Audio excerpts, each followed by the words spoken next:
So I sat in prison much longer than I normally would if I would have had to cooperate, but I feel good today knowing that I didn't hurt somebody else. I didn't try to reduce my sentence to harm another individual. And it even got to the point where the government said, okay, you don't have to cooperate against somebody else, but we want to debrief you. And I even refused to allow the government to debrief me.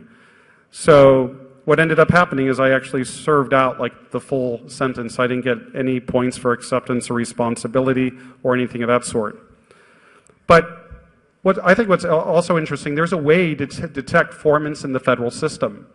There's a computer system called PACER, Public Access Court Electronic Records. And this allows you to look up dockets, the docket reports of people that have been charged with federal crimes. Also civil, you have bankruptcy there.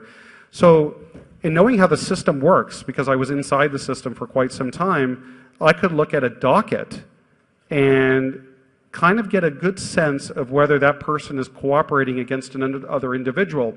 And let's look up an example. I'm not saying this particular person's an informant, but it's highly suspicious, some of the circumstances in their docket. So let's take a quick look. Can you bring it up on the projector?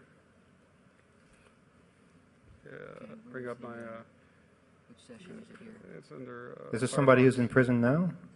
No. Okay. I don't want somebody getting shanked because of something we say. Where is it? Wait, right here. Right here. You're too cute, don't worry. All right. So here's a docket report off PACER, and anybody could sign up for PACER and analyze these things. So I just picked just a random guy. This guy's named Gregory D. Evans. Okay. And let's analyze the docket here. What does that mean, terminated? That means the case, it doesn't mean he's terminated, it means the case was I don't know the finished. If all our problems were that easy. So this is the case with the Central District of California. Now, let's look at some suspicious things you could see in a docket. Well, first of all, we see that this individual was sentenced to 24 months on the right-hand side under the disposition. But let's go down. Now, in the news media reports, I actually Googled this guy, and this guy actually had a co-defendant. What's suspicious is the co-defendant's not on the same docket. In a normal federal case, when they prosecute an individual, they have to try them together if they're part of the same conspiracy.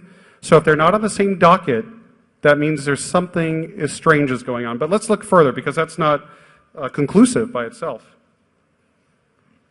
So if we look that he was charged with an information, and these are numbered, and I'll go through the numbers. One, he was charged with an information. Then he was indicted on number 4. Okay, and he was assigned to this judge named Dick Trevisan. Okay, in number 8, the government requested detention. What that means is they want to hold this person without bail. Okay, because they're either a flight risk or a danger to the community. So if we go down a bit further, in number 9, he immediately decided to plead guilty. That means there's no presumption of evidence that he is actually guilty of some of the charges in the indictment or the information. So then we go down a little further, and if you look at number 17, there's a notice of filing under seal by his attorney, meaning that this is not for public consumption, and and the government could obviously see it, but it's a notice filing under seal. And then immediately after this under seal filing, okay, and there's several of them, in number 28, all of a sudden he's getting bail. They're allowing him to bond out of prison.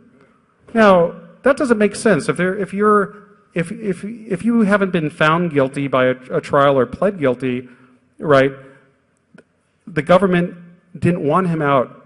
They basically wanted to detain him. Now the guy pleads guilty.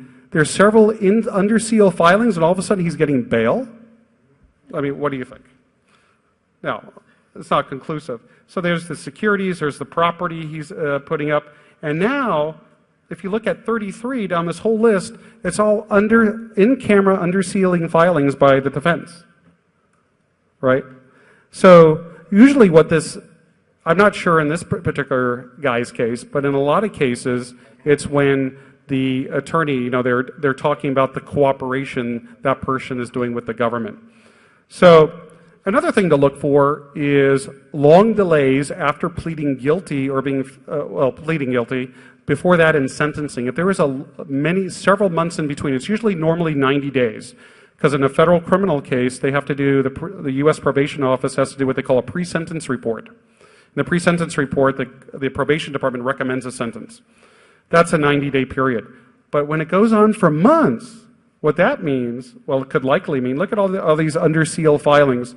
What that means is there's a reason why there's a delay between adjudication of guilt and sentencing, and that usually indicates that that person may be cooperating against another defendant or more than one defendant.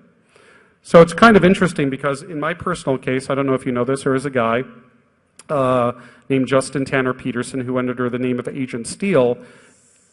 And what this guy was doing is he was actually committing credit card frauds. And he was involved in the Kevin Poulsen case. He ran off to Texas. He got busted again for fraud. As soon as he ended up in jail, he calls Pacific Bell and the FBI in Los Angeles and offers to become an informant against the hacker community. And his job was to get to bust or to acquire evidence against as many people as he possibly can. And I became one of the large targets. After he was able to help the government get Kevin Poulsen's computer in the prosecution against Kevin Poulsen, his next target was me. So if you looked at his docket on Pacer, it essentially has the same pattern. Numerous under seal filings by the defense, bonding out after pleading guilty, long delays between adjudication of guilt and sentencing. So you can kind of work out just by like kind of a traffic analysis who's an informant or not. So I think that's quite interesting.